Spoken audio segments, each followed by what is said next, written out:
et je lis mot pour mot ce qui est écrit, Jean-Christophe, les contrôles d'identité et les violences policières. Il y a quelque chose qui vous gêne là-dedans ?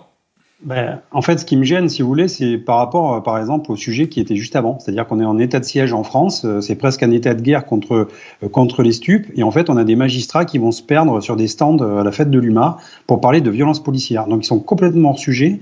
Moi, j'aurais préféré, par exemple, qu'en tant que syndicaliste, ils parlent des conditions de travail qui est déplorable, des politiques pénales qui sont inefficaces en France et qui font perdre toute crédibilité de la justice vis-à-vis des Français.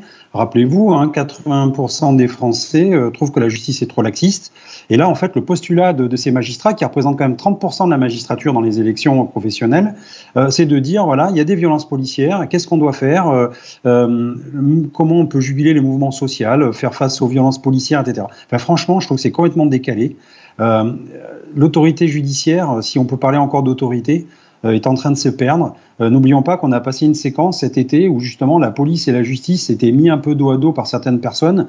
Nous, on se tue à la tâche pour essayer justement de regrouper, de faire concorde pour que la police et la justice soient traitées au même niveau et travaillent main dans la main. Et à côté de ça, on a une partie, je dis bien une petite partie des magistrats qui fait de la politique au lieu de faire leur boulot, c'est-à-dire de trancher des conflits et surtout de rendre des comptes aux Français. En fait, quand on fait un jugement, c'est au nom du peuple français. Mais jamais le peuple français n'est consulté sur l'efficacité des juges. Merci Jean-Christophe.